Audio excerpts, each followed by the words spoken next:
Alléluia. Ce matin, ton acclamation est trop bizarre. Alléluia. Voilà. Acclame le Seigneur. Il donne la vie, il donne le travail, il donne l'argent, il donne la nourriture. Qu'est-ce que nous recherchons? C'est l'Éternel qui nous donne. Si tu crois, tu l'acclames ton Dieu ce matin. Alléluia. Amen. Je rends gloire au Seigneur Jésus pour nos vies, vos vies. Je veux ce matin bénir Dieu pour notre leader, le révérend Yaoboni, qui a forcé que je sois là ce matin. Amen. Sinon, en réalité, je n'étais pas sur le programme de janvier. Je veux qu'on acclame le Seigneur pour lui. Il a voulu forcément que je sois là aujourd'hui. Et je bénis le Seigneur pour sa vie. Alléluia. Donc, si tu vas en acclamation, excuse-moi, je ne suis pas, mais c'est ton leader. Il faut acclamer. Acclame le Seigneur. Voilà. À côté de lui, donc, je salue toutes les révérences, les hommes de Dieu, les tout-puissants oints de l'Éternel. Que le Seigneur les bénisse abondamment. Alléluia. Ce matin, par la grâce de Dieu, nous avons aussi au milieu de nous des serviteurs et des servants de Dieu. Je vois la prophétesse. C'est Maman Emilienne, c'est ça? Maman Emilienne? Oui, Maman Pauline, la servante de Dieu. Elle va se tenir debout, on va acclamer le Seigneur. Soyez bénis, serviteurs de l'Éternel, que le Seigneur vous bénisse. Voilà, que la gloire de Dieu soit sur vos vies. Alléluia. Bien aimé, ce matin, je veux te saluer. Je dis Dieu merci parce que tu es là. Et je veux que tu t'acclames toi-même parce que tu as salué les noms de Dieu. Comme si on va te saluer. Tu as eu l'autorité de l'Éternel. Je te salue avec déterrence au nom de Jésus. Frère, ce matin, je veux partager un message qui est peut-être, je dis bien peut-être, c'est pas très sûr, une réponse à la question que tu t'es posée il y a quelques jours, il y a quelques 2 ans en arrière, il y a quelques 5 ans, il y a quelques 10 ans, une question que tu t'es posée en arrière, et je ne souhaite pas que tu te la poses plus tard, mais que tu t'es déjà posée, et tu n'as pas eu de réponse de la part de Dieu. Et ce matin, je suis là pour t'apporter la réponse que tu n'avais pas eue, parce que Dieu utilise la bouche de ses rois pour parler. Alléluia. Et ce matin, j'ai intitulé mon message La vie de Paul, ce que les épreuves nous enseignent. Alléluia. La vie de l'apôtre Paul, virgule, ce que les épreuves nous enseignent. Alléluia. Nous allons prendre ensemble la parole de Dieu dans le livre de Actes des Apôtres, le chapitre 14. On lit du verset 1 au verset 7 et on saute le reste. On va du verset 19 au verset 20. Mais avant de lire cette partie qui est notre texte de base, je veux qu'on aille aussi voir rapidement 2 Corinthiens, chapitre 11, verset 23. On va s'arrêter à 23, 24, 26. On va s'arrêter à verset. Homme de Dieu, commence par 2 Corinthiens, chapitre 11. 2 Corinthiens, chapitre 11. Oui. Verset 23 à 24. Oui. Sont-ils ministres de Christ? Est-ce que nous sommes ministres de Christ? Je parle en homme qui esclavage. Entends? Je parle en homme qui esclavage. Il dit, si vous voulez ce matin là, je vais exagérer. Je le suis. Plus encore. C'est Paul qui parle. Par les travaux. Bien plus. Par les coups. Bien plus. Par les emprisonnements. Bien plus souvent en danger de mort. 5 fois, j'ai reçu les Juifs. 40 pour moins 1. Verset enfin. 3 fois, j'ai été battu de verge. 1 fois, j'ai été lapidé. 3 fois, j'ai fait naufrage. J'ai passé 1 jour et 1 nuit dans l'abîme. Amen. Retournons maintenant dans notre texte de base. Je veux, avant que tu me lises le texte de base, Paul est en train d'évoquer un peu ici les épreuves, les difficultés qu'il a dit. Il dit, quand il voit ces épreuves, quand il voit ces difficultés, quand il voit ces soucis, souvent il te pose la question, est-ce que je suis vraiment ministre de Dieu?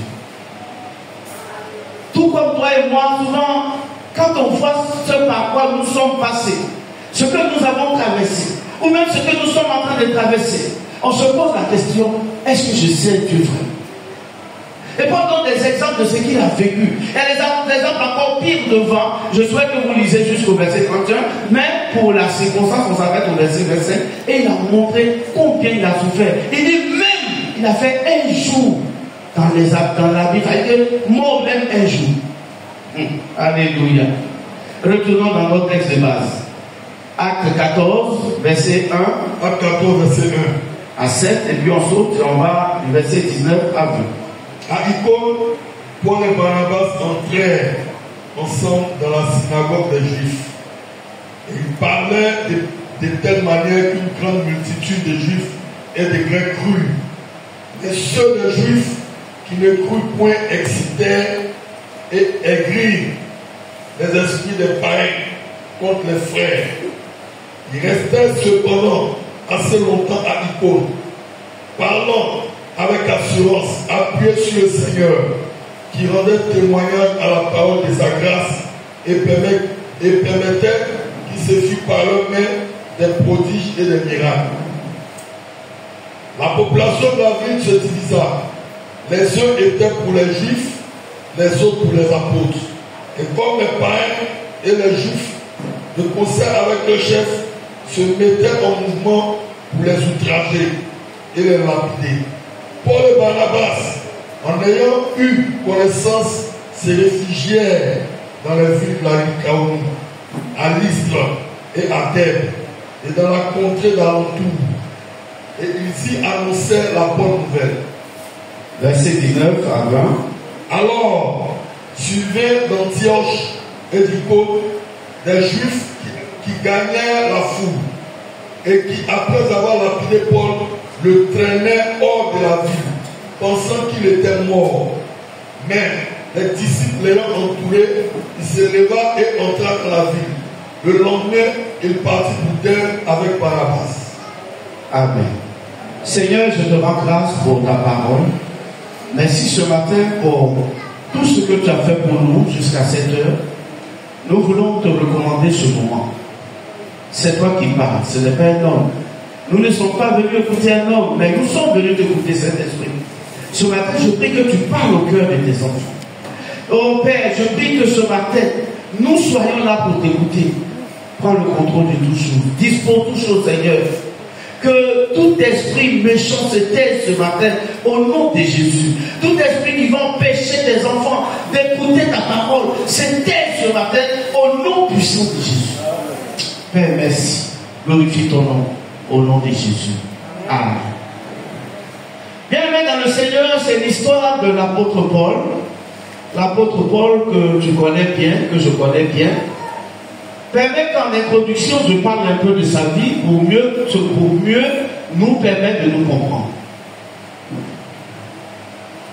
L'apôtre Paul est apparu, sinon son nom est apparu dans le livre, sinon dans la Bible, dans Actes chapitre 7. chapitre 7, on nous l'a présenté comme Saul de Tarse. N'est-ce pas? Et là, il était un vrai païen. Saul de Tarse était un vrai païen. La Bible dit même qu'il y avait un prédicateur. Excuse-moi, papa, pour un prédicateur, pour fille. Il y avait un prédicateur, un évangéliste, un homme qui annonçait la parole de Dieu, du nom d'Étienne. Ce jour-là, les gens devaient lapider Étienne parce qu'il annonçait Jésus. Et quand les gens ont lapidé Étienne, écoute bien ça, parce que ça va nous servir un peu plus tard. Quand les gens ont lapidé Étienne, ils l'ont tué. Et quand ils ont tué Étienne, qu'est-ce qu'ils ont fait? Pour ne pas que les gens le voient, ils vont enlever leurs habits et ils vont mettre ça au pied d'un jeune homme qui s'appelait Saul de Tarse. N'est-ce pas? C'est là que l'histoire de Paul commence. En tant que Saul de Tarse. Et après, on se retrouve au verset 9, pardon, au chapitre 9 du livre des Actes. Et on va se rendre compte que Saul de Tarse, dans Actes chapitre 9, il va changer de stratégie en fait. Mais pas de stratégie, mais il va changer de vie.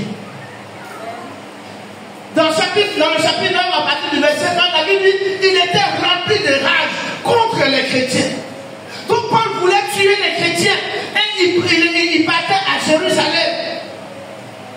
Dans cette colère où il voulait tuer les chrétiens, c'est là qu'il va rencontrer Jésus-Christ de Nazareth sur la route de Damas. Tu connais ça aussi? Et le Seigneur va lui demander, mais pourquoi tu me persécutes, Paul? Et il va dire, Seigneur, qui es-tu pour dire que je te persécute? Il dit, c'est moi Jésus que tu persécutes. C'est là que va commencer le ministère de Paul. La Bible dit, c'est à partir de là que Paul va se convertir. Donc c'est dans Actes chapitre 9 que nous allons voir que Paul va changer de vie. Il va passer de Paul, la tueur des chrétiens, pour devenir Paul qui est, on va dire, serviteur de Dieu. Alléluia. Paul va se convertir là. Et voyez-vous, depuis sa conversion, tout est difficile chez Paul. Quand il était d'abord dans un groupe où les gens le connaissaient comme un vrai païen. Et puis il va se convertir. Quand il se convertit, d'abord les apôtres, les serviteurs, les disciples de l'Éternel ne le reconnaissaient pas comme serviteur de Dieu. Mais de l'autre côté, les gens aussi ne le reconnaissaient pas. Il y avait une double persécution. N'est-ce pas? La Bible dit même qu'à un moment donné, Paul était en difficulté. Et les apôtres, les disciples vont faire quoi? Ils vont le mettre dans une corbeille et ils vont le faire sauter, passer par des murailles. N'est-ce pas? Et c'est ce qui a sauvé sa vie. Après ça, Paul va retourner chez lui à Tarse. Je rappelle que son nom s'appelait Saul de Tarse. Donc il est de Tarse. Il retourne à Tarse. La Bible dit là-bas, il y avait des oppositions encore. Les gens s'opposaient à sa vie. Les gens s'opposaient au fait qu'il soit converti. Il est d'une famille aisée. Ses parents sont des gens riches. Parce que la Bible nous présente son père comme celui qui dressait des tentes. Et donc, Paul, malgré ça, arrivé à Tarse, comme les gens ne voulaient pas de lui, il va aller vivre dans des grottes. Pendant 6 ou 7 années, sans prêcher la parole de Dieu, sans annoncer Jésus-Christ. Pendant 7 ans, Paul va vivre dans les difficultés parce que il avait accepté le Seigneur. C'est de cette grotte-là, après 7 ans, que Paul va décider de retourner à Jérusalem. Et il va rencontrer quelqu'un qui va l'aider, qui s'appelle Barnabas. Alléluia. Il se rencontre avec Barnabas.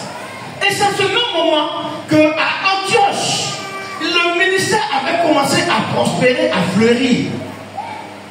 Et je vais dire, Barnabas va être affecté sur l'église d'Antioche. Barnabas arrive à Antioche. Il voit que le travail est beaucoup. Le travail est grand. Il faut quelqu'un pour l'aider. Et il se souvient de son ami Paul qui vivait dans les grottes.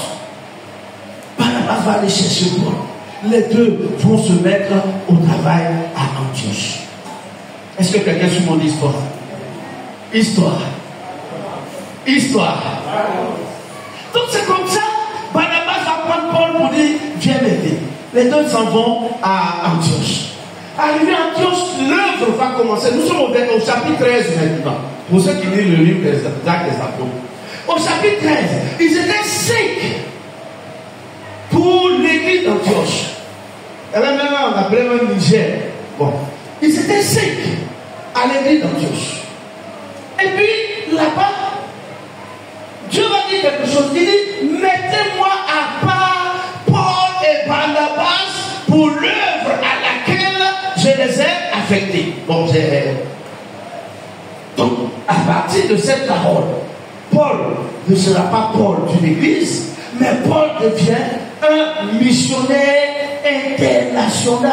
Il avait compris à partir de cet appel que lui, Paul, il n'était plus appelé à s'installer sur une église, mais il était appelé à aller de mission en mission dans le monde entier.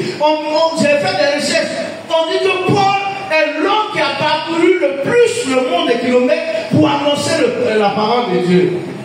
Alléluia. Demande à ton frère, tu as fait combien de kilomètres pour annoncer la parole de Dieu? 14 500 kilomètres que Paul a parcouru dans le monde entier en train d'annoncer la parole de Dieu. Le tout-puissant missionnaire Paul. Alléluia. Donc, on quitte le verset 13 maintenant. Paul a reçu la révélation que lui et Barnabas, ils ne sont plus appelés à être sur Antioche, puisqu'il y a 5 personnes. Il faut maintenant qu'ils aillent évangéliser le monde entier. Et on tombe au verset 14. Ce qu'on vient de dire. Frère, ça n'a même pas fait un an. Quand il a commencé, il a été appelé internationalement. Il n'a même pas pu faire un an. Mais déjà, ce que nous venons de lire nous montre qu'il y avait déjà des oppositions. Alléluia.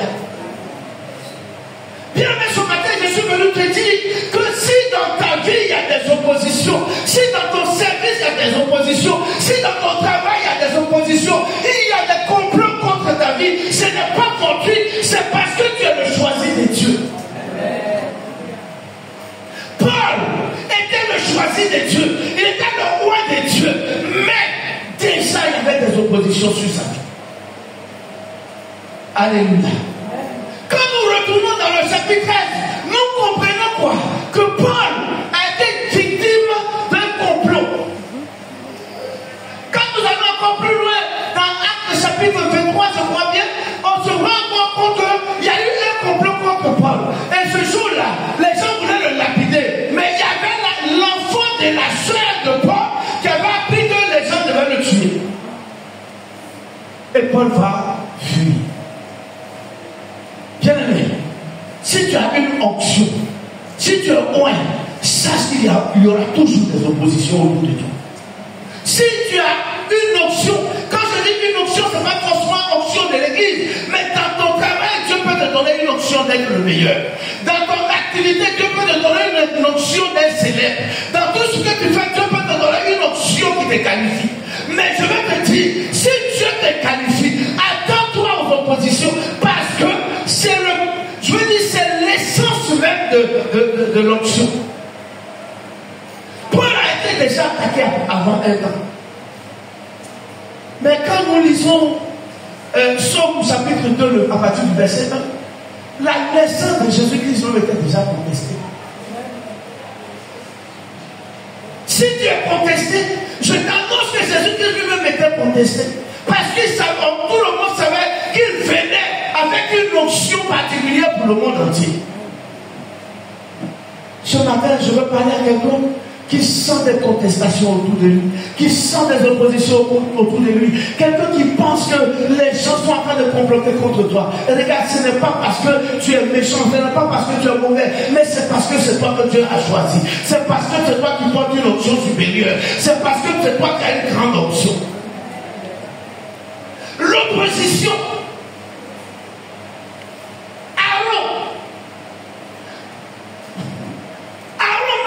Des oppositions.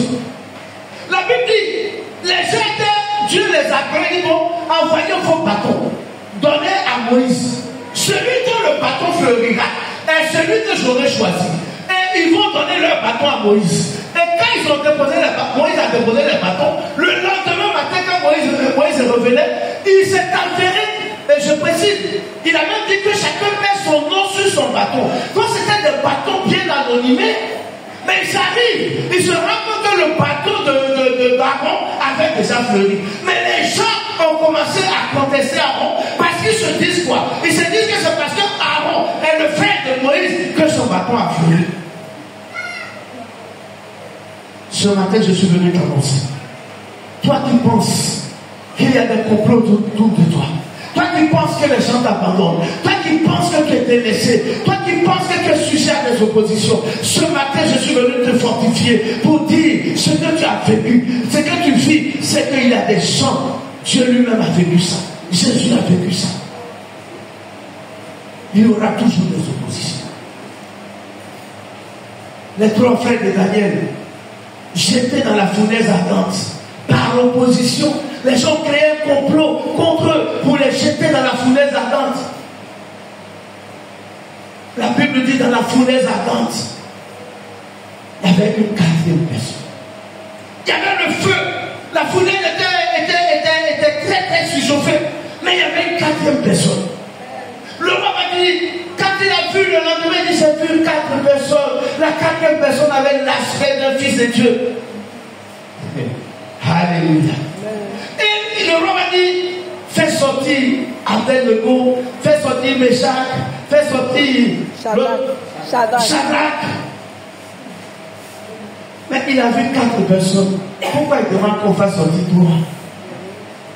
Parce que le 4e, il devait rester dans la fournaise. Parce que Dieu savait que toi et moi, un jour, on passerait par la fournaise. Et dans cette fournaise, on doit pas être embasé. Bien pourquoi le 4e est resté dans la fournaise? Frère, soeur, si tu rencontres des oppositions, ne t'inquiète pas. Il y a un 4e dans la fournaise qui est capable de venir te secourir.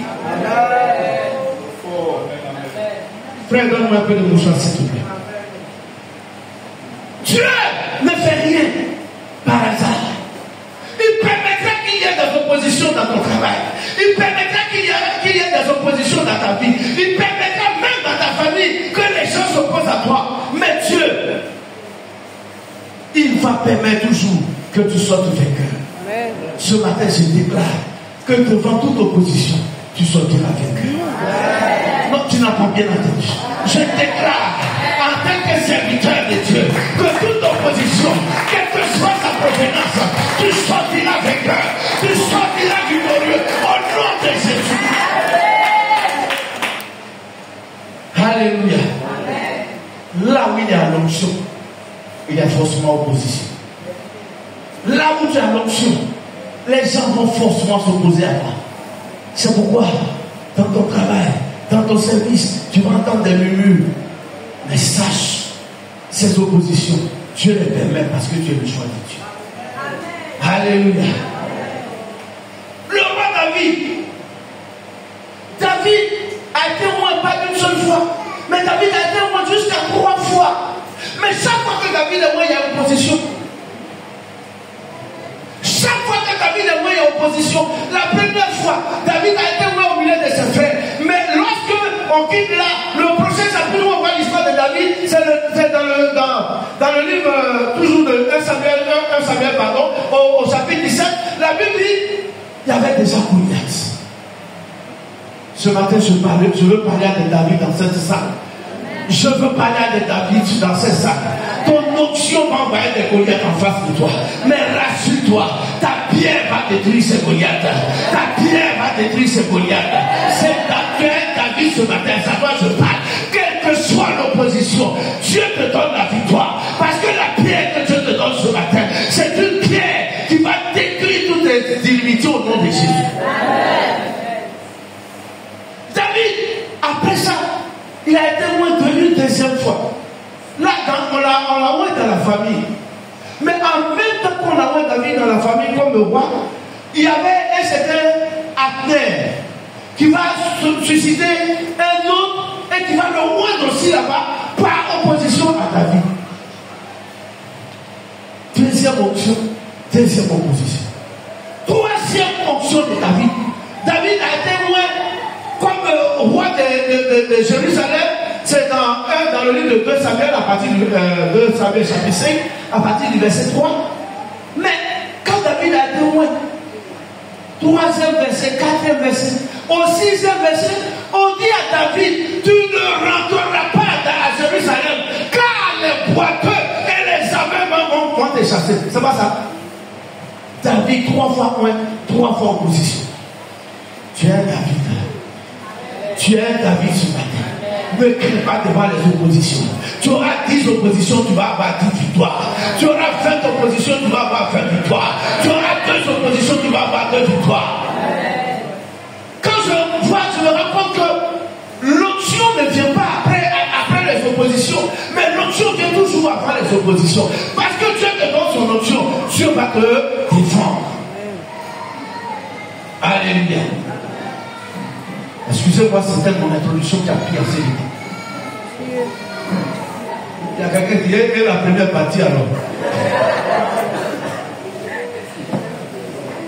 Gloire à Dieu. David a eu Paul a eu des oppositions. Je retourne maintenant dans mon texte. La première partie de l'opposition, les gens vont murmurer. La Bible dit, quand Paul a annoncé le Seigneur Jésus-Christ, a commencé à évangéliser, la Bible dit, il y avait 2 groupes déjà qui se sont scindés.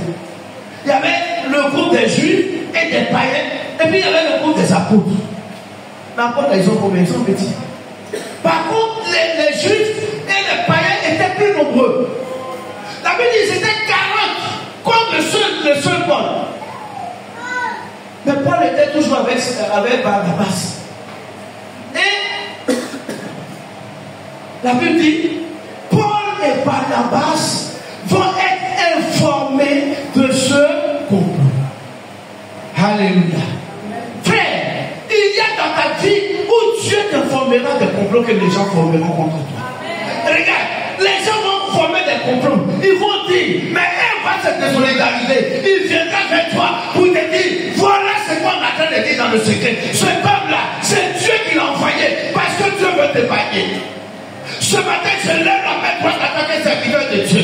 Tout complot qui va se faire autour de toi, que tu en sois informé au nom de Jésus. Paul a été informé avec Barnabas. Et la Bible dit, ils ont fui. Ils ont été informés et ils ont fui. Merci Seigneur. Bien aimé, tout complot, pardon. Tout ce que l'ennemi veut faire, que le Seigneur te donne le discernement au nom de Jésus. Ce matin, je suis en train de parler en connaissance de cause. Nous sommes dans une période où les gens s'amusent avec des poisons dans la nourriture des gens. Nous sommes dans une période où les gens jouent même avec le poison. Ils prennent le poison, ils mettent dans ton verre. Pendant que tu es en train d'aller au toilette, tu reviens le verre là éclaté. Au nom puissant de Jésus-Christ de Nazareth, autant que vous êtes ce matin, tout complot qui va se lever pour vous anéantir, pour anéantir la vie de quelqu'un, que Dieu donne la distinction et l'information et que tu ne sois pas atteint au nom de Jésus.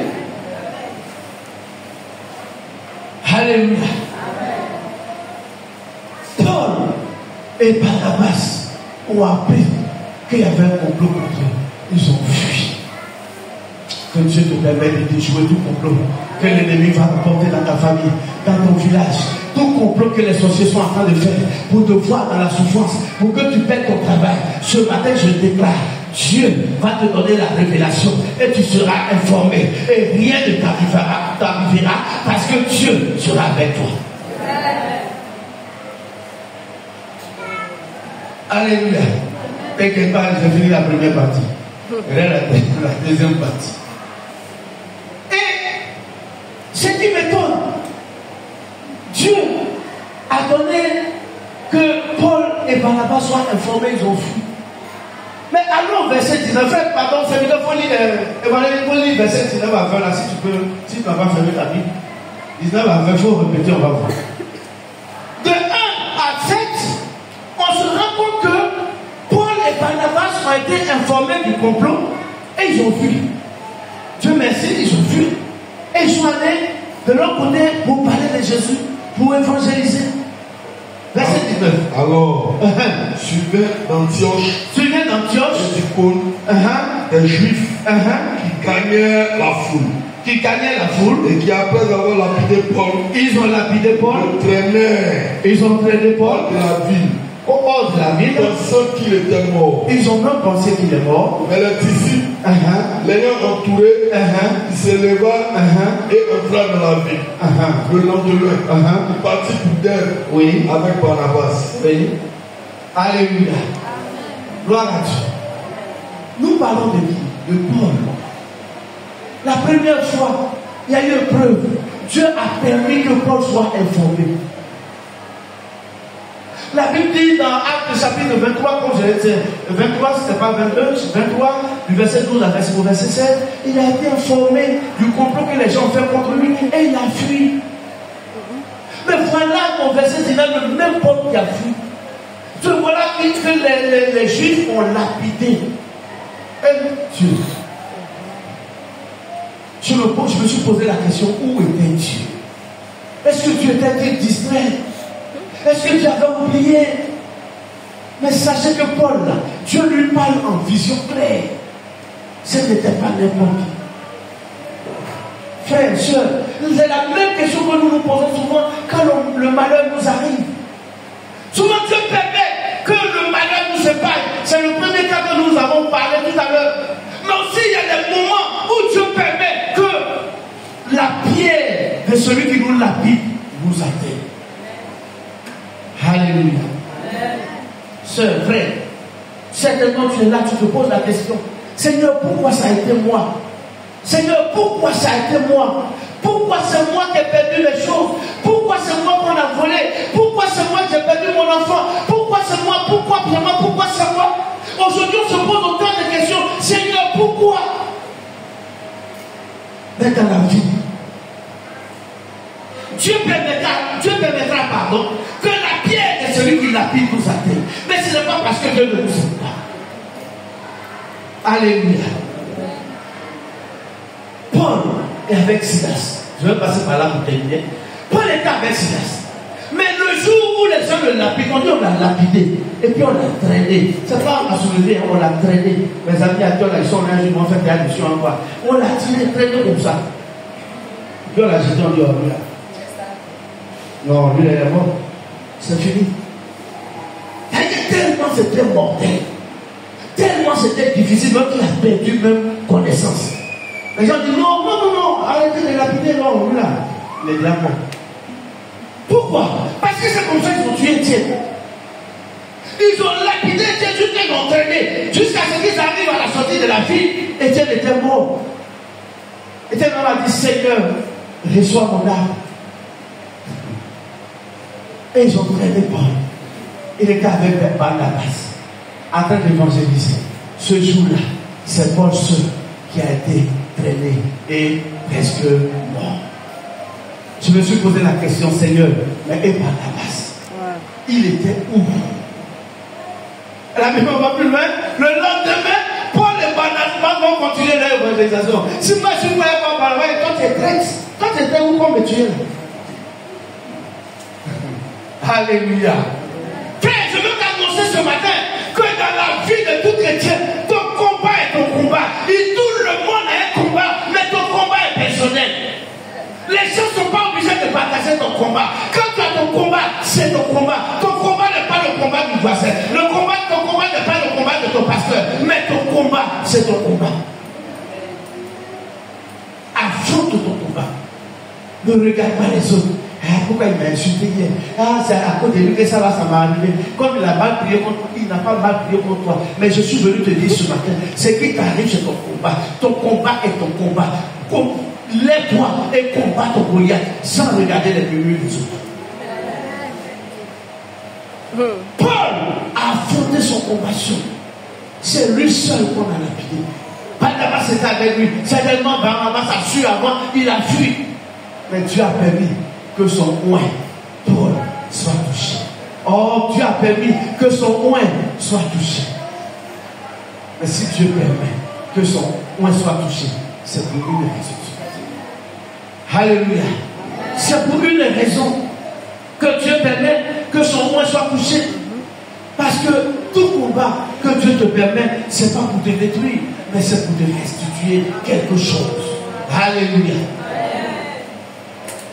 Je veux également préciser que le combat que tu as dans ta vie spirituelle, dans ta vie chrétienne, ou même dans la vie active, dépend de ton étoile.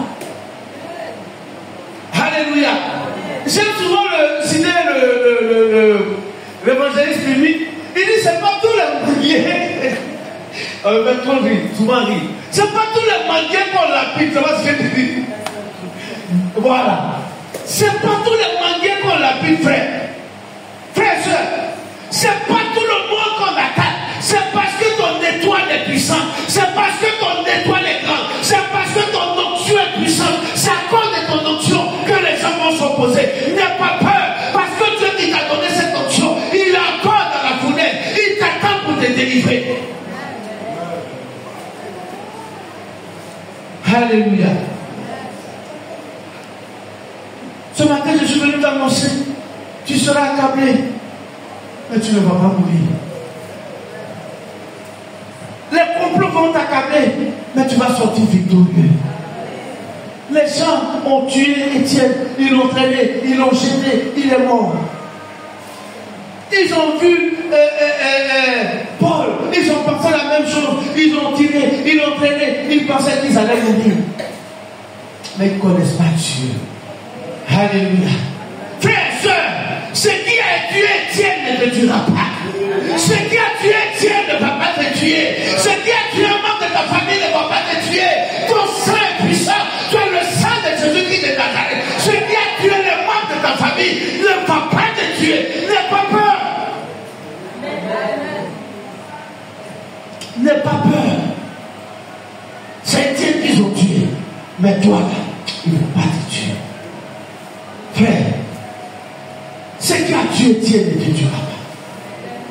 C'est-à-dire, je pourrais dire, même dans la vallée de l'ombre de la mort, l'Éternel sera toujours avec moi pour me secourir. Alléluia. Alléluia. Où est le deuxième micro? Donne ça à lui chante. Elle va me fréquenter rapidement, je ne mourrai pas, je vivrai. Et puis l'église ensemble, on va chanter ça 1 minute et je vais continuer. Tu vas dire, je ne mourrai pas, je vivrai. C'est vrai que ce n'est pas une prière, mais tu vas chanter ça. Avec nous, la chanson animée ce matin. Il faut prophétiser.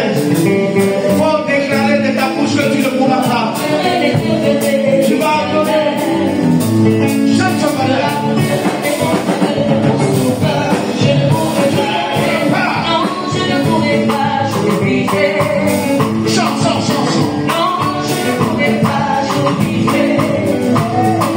Je raconterai les bons de mon sauveur.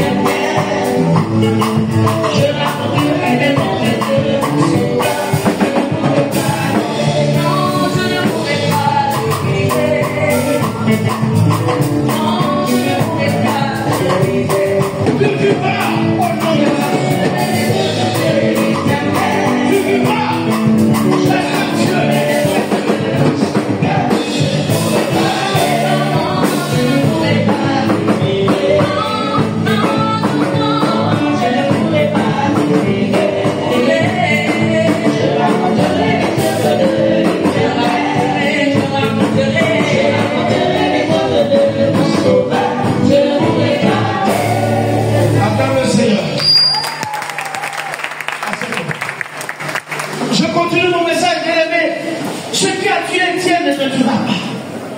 c'est vrai que souvent quand tu vois tout ce matin l'homme de Dieu a fait prier, tu vois les symptômes de la maladie que ton grand-père a eu, ta grand-mère a eu, tu as l'impression que c'est ton tour.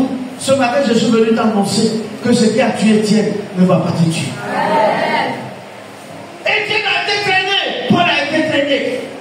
Étienne a été lapidé, Paul a été lapidé. Étienne a été jeté hors de la ville, Paul a été jeté hors de la ville. Mais ce n'est pas la même chose. Tu ne mourras pas. Parce que toi, tu es le choix de Dieu. Tu ne mourras pas. Parce que toi, tu es le oint de l'Éternel. Alléluia. Vous pouvez vous asseoir, s'il vous plaît. Ce matin, je suis en train de te dire, relève-toi. Toi qui es touché par la situation. Je ne sais pas quelle situation tu traverses, pour laquelle tu penses fini. Je suis venu t'annoncer que ce n'est pas encore fini. Tu ne mourras pas, tu vivras. Tu ne peux pas mourir parce que Dieu te regarde. Il regarde ta famille et il sait que c'est toi qui l'as envoyé dans cette famille pour sauver la famille. Tu ne mourras pas.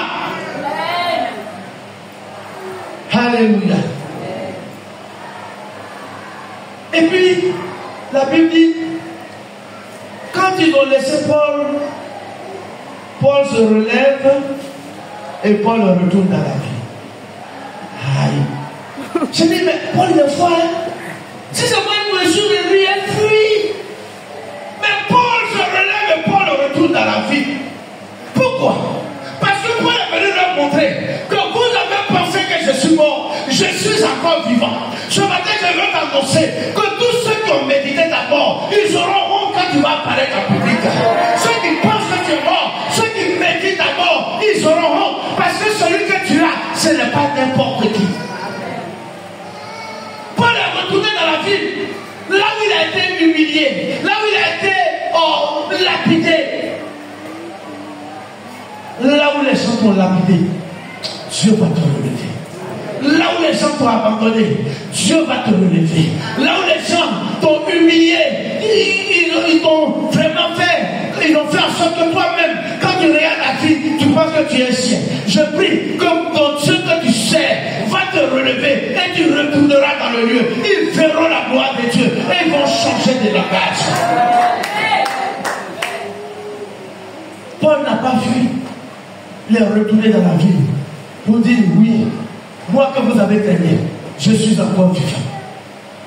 Paul est retourné pour leur dire, je ne peux pas partir ailleurs. Je suis venu vous montrer que l'humiliation que vous avez menée sur ma vie, ce n'était pas le point final de ma vie, mais c'était une virgule. Parce que quand Satan met le point, Jésus met la virgule. C'était une virgule pour dire, vous m'avez lapidé, j'ai perdu connaissance. Mais moi, Paul, je reviens vous montrer que mon humiliation est terminée. Frère et soeur, ton humiliation est terminée. Ils ont pensé que ton humiliation va terminer leur livre, leur roman. Finalement, il est mort au point final. Mais tu ne pourras pas. Leur point final sera transformé en virgule. Mais là, même après virgule, parce que ta vie continuera. Là où on t'a humilié, Dieu va te relever. Là où on t'a lapidé, Dieu va te ressusciter. C'est le cas de Paul. Et c'est ce que j'annonce ce matin sur ta vie. Tous ceux qui t'ont rejeté, tous ceux qui t'ont humilié, qu'ils te revoient et qu'ils voient la gloire de Dieu sur ta vie.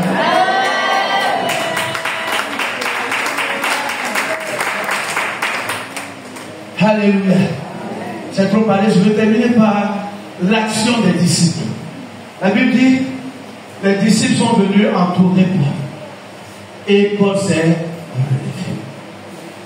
J'ai dit, Seigneur, qu'est-ce qui a relevé Paul? Qu'est-ce qui a relevé Paul? Donc si les disciples ne venaient pas, certainement Paul n'allait pas se relever. Parce que la Bible ne mentionne rien par hasard. Quand ils sont venus entourer Paul, Paul s'est relevé. Frère et soeur, je suis venu te parler de la chaleur fraternelle à la maison de Dieu. Souvent quand tu tombes, les gens te regardent comme le plus grand pécheur. On dit, oh, c'est parce qu'il a trop péché. Et souvent, moi, je choque sur la situation. C'est pas qu'il a trop péché qu'il est arrivé là. Sinon, il n'aurait pas arrivé là.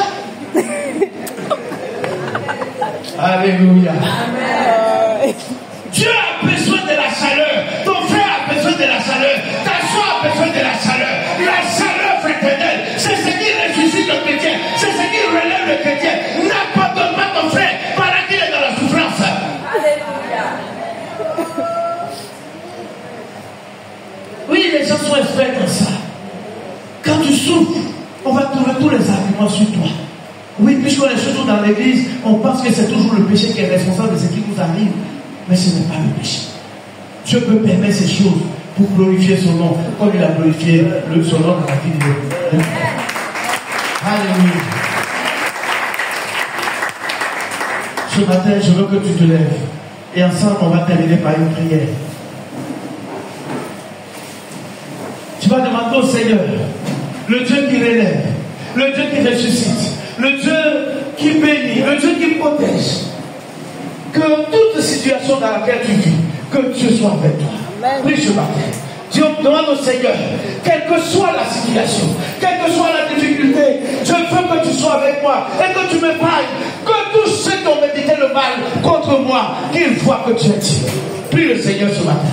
Prie le Seigneur ce matin. Prie le Seigneur ce matin. Prie le Seigneur ce matin. Tous ceux qui méditent le mal contre toi, qu'ils échouent au nom de Jésus. Tous ceux qui méditent ta mort, qu'ils échouent au nom de Jésus. Que cette situation que tu as traversée il y a quelques années, qu'elle glorifie le nom de Dieu aujourd'hui. Que cet accident que tu as fait il y a quelques années, qu'il glorifie le nom de Dieu aujourd'hui. Prie le Seigneur, que les moqueries, que les gens essaient de t'adresser, qu'ils aient honte. Prie le Seigneur ce matin.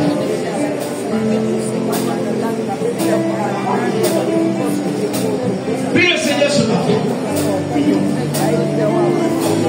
Pour toute difficulté pour laquelle l'homme s'est moqué de toi, que cela soit renversé. Et que tu vois la gloire de Dieu. Et que tu vois la victoire ce matin.